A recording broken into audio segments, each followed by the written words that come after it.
If someone is on psychotropic medications, does that affect the benefits of going through deliverance? Is that something that maybe they should wait on?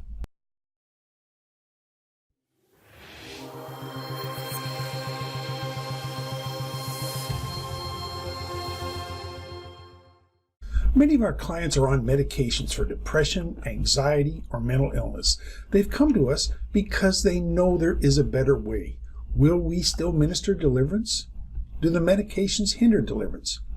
Between 2011 and 2014, approximately 1 in 9 Americans of all ages reported taking at least one antidepressant medication in the past month.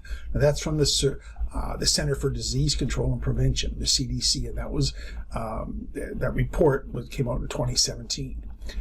Anxiety disorders affect 18.1% of adults in the United States, approximately 40 million between the ages of 18 and 54. Now, that statistics is from the National Institute of Mental Health in September of 2017.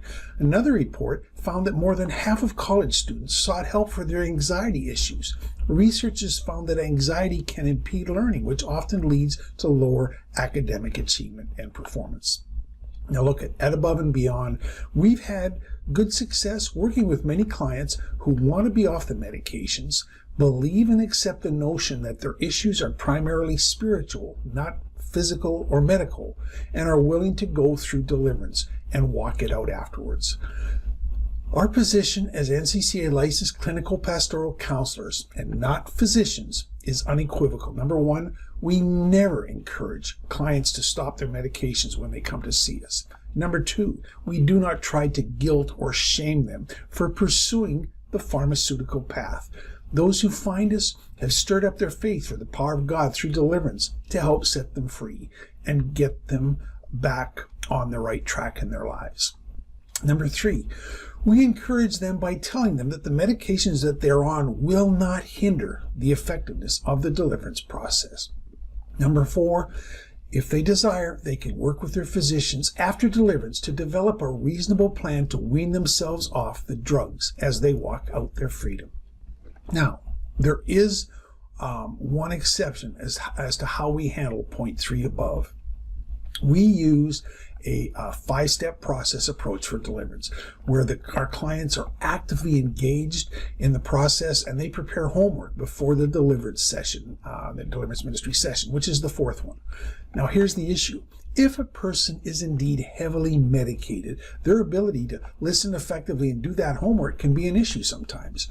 But many times, especially if somebody's brought them in here, someone can help them with their homework, or in some cases, we at Above and Beyond will work through their homework process with them.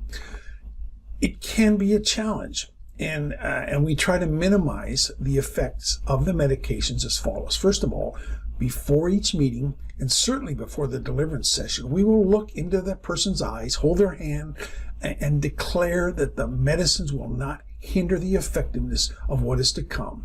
And we bind up every demon, that's in Matthew 16:19, that would seek to derail the process from tormenting or causing the person to fall asleep or not be able to focus. And that holding of hand or laying on of hands is, as I mentioned, is an important part of the ministry of Christ, and we pursue that here at Above and Beyond also.